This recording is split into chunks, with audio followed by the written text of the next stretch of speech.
தமிழக வெற்றி கழகத்தின் 3ஆம் ஆண்டு தொடக்க விழா.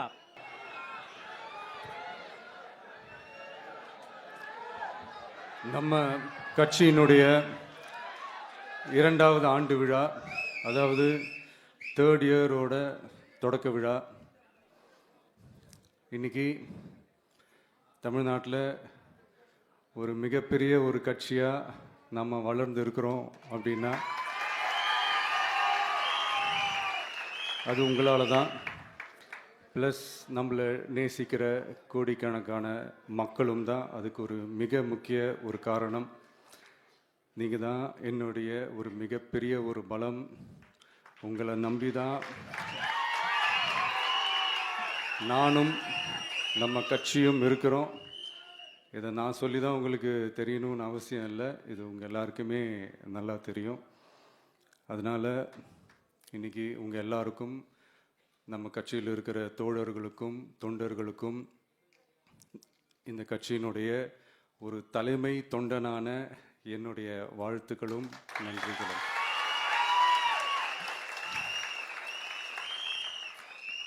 அப்புறம் என்ன, மைக்கை பிடிச்சாச்சு, வெடியை கொளுத்தி போட்டுருவோமா?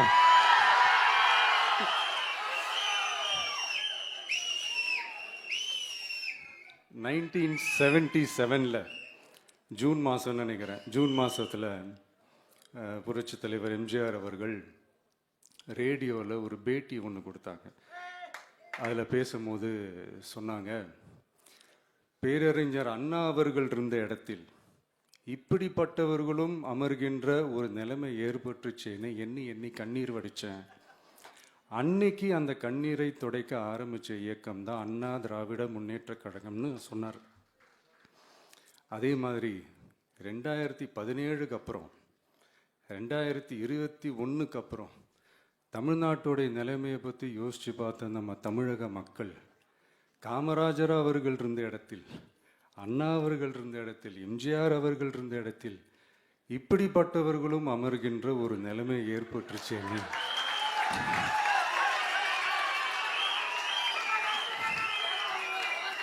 தமிழக மக்கள் கண்ணீர் வடிச்சாங்க. இன்னைக்கு இந்த கண்ணீரை துடைக்க ஆரம்பிச்ச இயக்கம் தான் தமிழக வெற்றி கழகம்.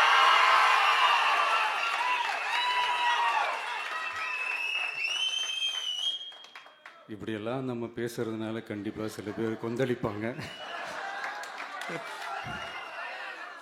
அது பற்றில நம்ம கவலைப்படக்கூடாது, ஏன்னா கொந்தளிக்கிறது தான் அவங்களுக்கு வேலையே. புரிஞ்சுங்களா அவங்களுக்கு? ஏன்னா எம்ஜிஆர் அவர்கள் கட்சி ஆரம்பித்தப்போ, ஏன் அவர் ஜெயிச்சதுக்கு அப்புறம் கூட சட்டசபையில் கூட ஏதோ ஒரு நடிகர் கட்சி வந்திருக்குதான், ஏதோ ஒரு புதிய கட்சி வந்திருக்குது, புரட்சி தலைவர்னு ஒருத்தர் வந்து, இப்படியெல்லாம் கேலியும் கிண்டலுமா. அதனால் யார் அரசியலுக்கு வந்தாலும் இப்படி கொந்தளிக்கிறது தான் அவங்களுடைய வேலையே. அப்படி தான் நாம் அரசியலுக்கு வந்ததுக்கப்புறம் கூட இந்த விஜய்க்கு என்ன அனுபவம் இருக்குது, எம்ஜிஆர் அவர்களுக்கு எவ்வளோ அனுபவம் இருக்குது தெரியுமா? 52லேருந்து 72 வரைக்கும் அந்த 20 இயர்ஸ் திமுகவில் இருந்த ஒரு அரசியல் அனுபவம் எவ்வளோ இருக்குது தெரியுமா?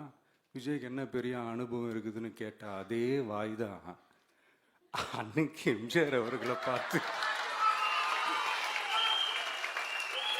அன்னைக்கு எம்ஜிஆர் அவர்களை பார்த்து அரசியல் அரிச்சுவடி தெரியாதவர், கவர்ச்சியை மட்டுமே நம்பி இருக்கிறவர், அட்டக்கத்தி, வாய் விளம்பர வள்ளல், இவருக்கு கேள்வி மட்டும்தான் கேட்க தெரியும், பதில் சொல்ல தெரியாது, நிருபர்களை சந்திக்க மாட்டார், டெல்லியை பகச்சிக்க மாட்டார், மேலே இருந்து அவருக்கு அவ்வளோ ப்ரெஷர் இருக்குது, அப்படி இப்படின்னு சொன்னதும் அதே வாய் தான். அதனால் எம்ஜிஆர் அவர்களை மட்டும் இல்லை, அவருடைய தொண்டர்களை கூட விட்டு வைக்கலை. அது என்னது, இந்த பளபளப்பு ஜொலி ஜொலிப்பை பார்த்தா பல்லிழிப்பவங்க, இப்படியெல்லாம் கிண்டலும் கேலியுமா, இது எல்லாம் மக்கள் ஒரு மாதிரி சைலண்ட்டாக வாட்ச் பண்ணிக்கிட்டு என்ன பண்ணாங்கன்றது உங்களுக்கே நல்லா தெரியும். அவர் ஜெயிச்சதுக்கப்புறம் இந்த அரசியலில் பழந்துன்னு கொட்டை போட்ட அனுபவிச்சாலையும் இருப்பாங்கன்னு சொல்லுவாங்கள்ல, அவங்க எல்லாருக்குமே அந்த கோட்டைன்றது ஒரு பகல் கனவாகவே மாறிடுச்சுன்னா பார்த்தீங்க. 77 மாதிரியே இப்போவும் அந்த பழைய தேஞ்சு போன துருபிடிச்சு போன நஞ்சு போன அதே அந்த பழைய வெப்பனையும் இப்போவும் கையில் எடுக்கிறாங்க. அதனால் மை டியர் ஜென்டில்மேன், டெக்னாலஜிலாம் வளர்ந்து வேற எங்கேயோ போயிட்டுருக்கு. அட்லீஸ்ட் உங்கள் டெக்னிக்கையாவது கொஞ்சம் மாற்றுங்க பாஸ்.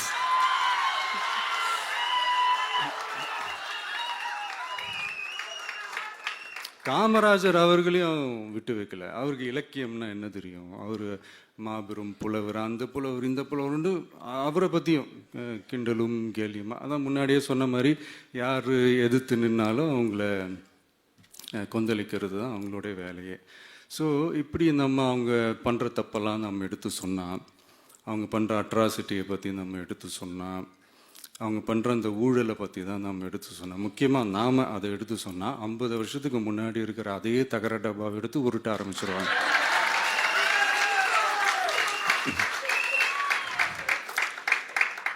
பவளவிழா பாப்பாவுக்கு வேற என்ன தெரியும்?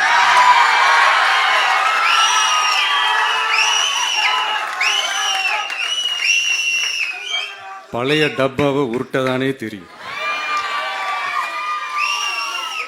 அதுக்காக நாம் அவங்க பண்ணுற தப்பெல்லாம் சொல்லாமல் வெளியே சொல்லாமல் இருக்க முடியுமா? சொல்லுவோம், சொல்லிக்கிட்டே இருப்போம். நம்மளை தவிர யார் அவங்கள ஏற்று நின்று கேள்வி கேட்கறது? யாருக்கு அந்த தில் இருக்குது?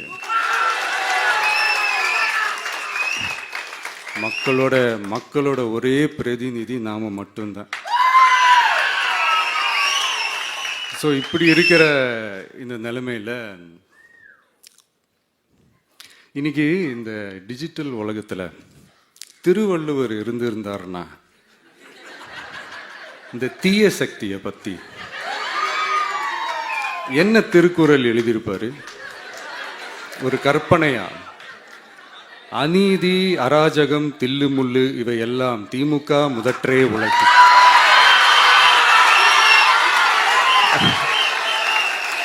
ஒரு கற்பனையா?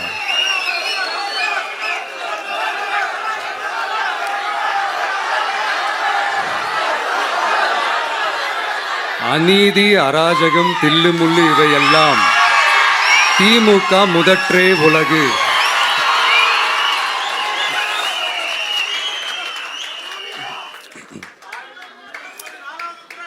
அடுத்து இந்த என்னப்பா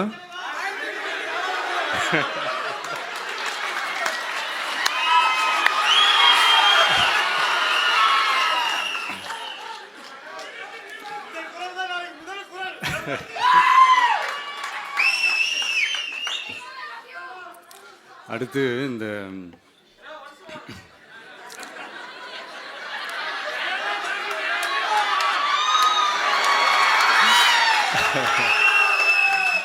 சொல்லிட்டேன், 2 வாட்டி சொல்லிட்டேன். அநீதி, அராஜகம், தில்லுமுள்ளு இவை எல்லாம் திமுக முதற்றே உலகு.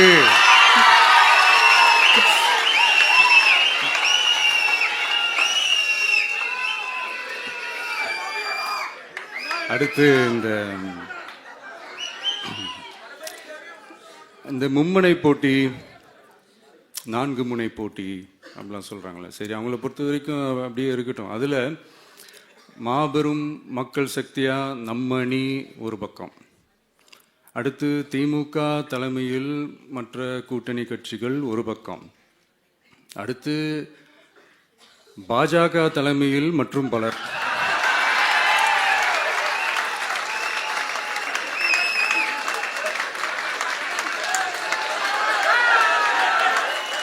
என்னப்பா சிரிக்கிறீங்க? உண்மையை சொன்னேன்.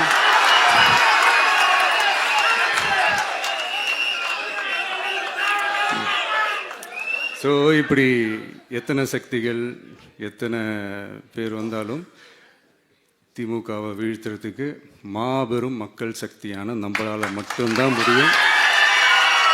நம்ம டிவிகேவால் மட்டும்தான் முடியும். ஸோ இப்படி இருக்கிற இந்த நிலைமையில் ஏய் விஜய் வீட்டு விட்டு வெளியே வா, ஏய் விஜய் வீட்டு விட்டு வெளியே வா, இப்படியெல்லாம் கேட்கும் போது எனக்கு எப்படி அது தோணுதுன்னா, ஐயோ இவங்க ஒவ்வொரு வீட்டில் இருக்கிற ஒவ்வொரு விஜயையும் இவங்க கூப்பிடுற மாதிரியே எனக்கு தோணுது. அப்படிதான் எனக்கு தோணுது. அதனால பொறுங்க பாஸ், வருவாங்க, முறையா வருவாங்க. ஓட்டு போடுற அன்னைக்கு ஓட்டர் ஐடியை கையில் எடுத்துக்கிட்டு ஒவ்வொரு வீட்டில் இருக்கிற ஒவ்வொரு விஜயும்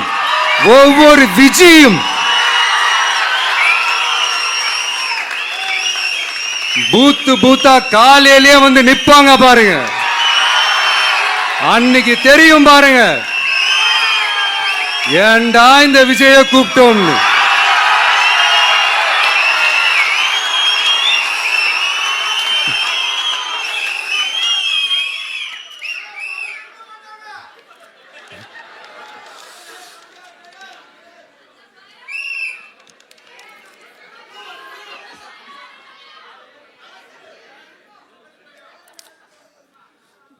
ஸோ இப்படி பேசினா உடனே இவரு நான் சினிமாவா இது அப்படின்ட்டு ஆரம்பிச்சிருவாங்க. நான் சினிமா விட்டாலும் நீங்க சினிமா விட மாட்டேங்கிறீங்களேப்பா.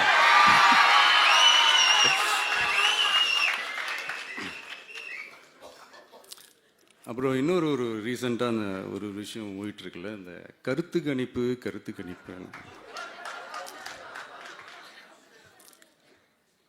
அதில் நிறைய பேர் உண்மையான கருத்து கணிப்புலாம் சொல்கிறாங்க. அதையும் நான் தப்பு சொல்லலை. சில பேர் கடுப்பில் விட்ட கணிப்பாகவும் இருக்குது,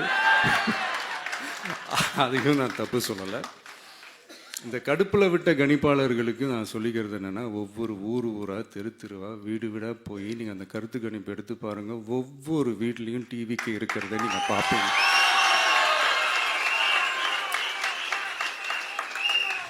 அப்படி சப்போஸ் உங்களுக்கு அது ஷாக்கிங்காக இருந்துச்சுன்னா ரப்பர் வச்சு எல்லாத்தையும் அழிச்சிட்டு மறுபடியும் முதல்லேருந்து எடுத்து பாருங்க, அதே ரிசல்ட் தான் வரும்.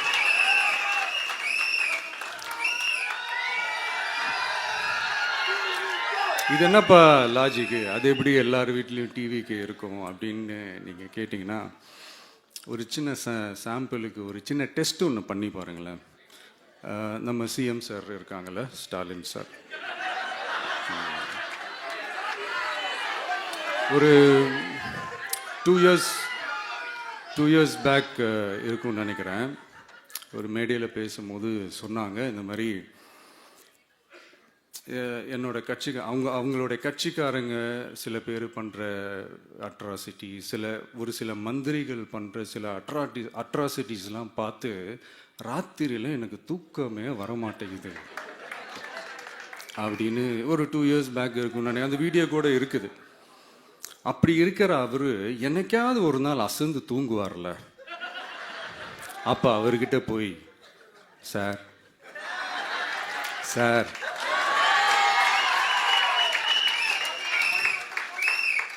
எந்த சின்னத்துக்கு சார் ஓட்டு போடுவீங்க அப்படின்னு கேட்டு பாருங்க. விசில் சின்னத்துக்கு தான்.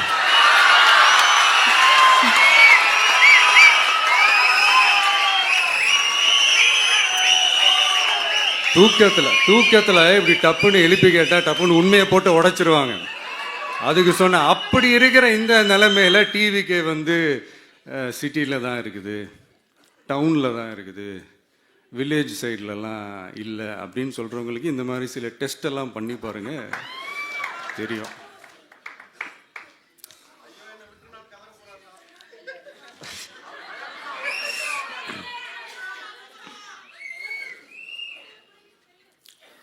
விசில் சின்னம் போகாத ஊரே இல்லை.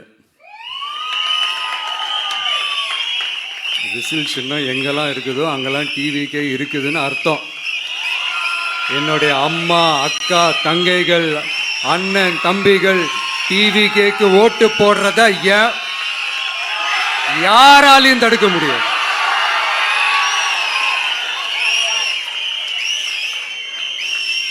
ரத்த சொந்தமா நம்மள நினைக்கிற நம்மளோட வகையராக்களை எந்த கட்சியாலையும் எவ்வளவு விலை கொடுத்தாலும் வாங்கவே முடியாது.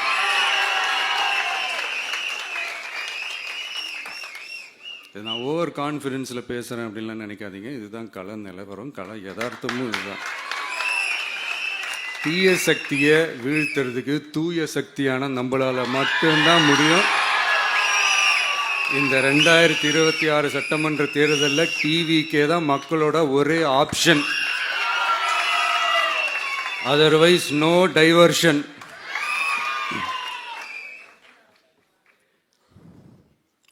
இந்த டப்பா இன்ஜின், ஓட்டை இன்ஜின், எவ்வளோ இன்ஜின் வந்தாலும் டாப் இன்ஜின் நம்ம டிவிக்கே தான்ன்றதை மக்கள் ஆல்ரெடி முடிவு பண்ணிட்டாங்க. அதனால் நம்மளுடைய தோழர்கள் அதை மனசில் நல்லா ஏற்றிக்கிட்டு இன்னும் ஷார்ப்பாக ஒர்க் பண்ணுங்கள். நான் ஏற்கனவே சொன்ன மாதிரி ஒன்றியம், நகரம், பேரூர், பகுதி, கிளை எல்லா இடத்துலையும் அந்த பூத்தாக அந்த நம்மளுடைய வேட்பாளர்களுக்கு ஒற்றுமையாக இருந்து வேலை செய்யுங்க. நமக்கு மாபெரும் கூட்டணியான, மாபெரும் மக்கள் சக்தியான குடும்பமாக நம்மளோட இருக்கிறாங்க.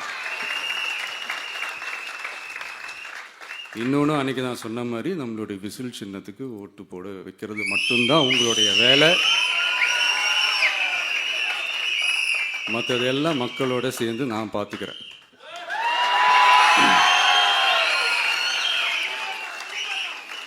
தமிழ்நாட்டோட அரசியலில் த விசில் ப்ளோயர் இஸ் டிவிகே.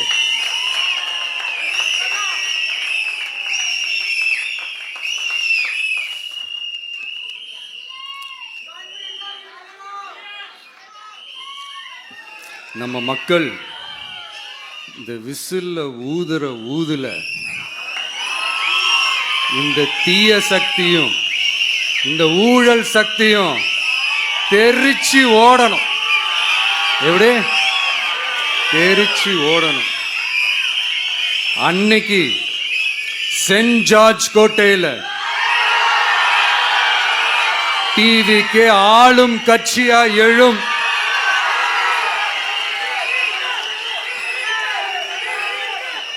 உங்களோட நான் இருக்கேன், நம்மளோட நம்ம மக்கள் இருக்கிறாங்க. இதுக்கு மேல என்ன வேணும்? கான்ஃபிடென்ட்டா இருங்க, நல்லதே நடக்கும், வெற்றி நிச்சயம். மீண்டும் சந்திக்கும் வரை நன்றி, வணக்கம்.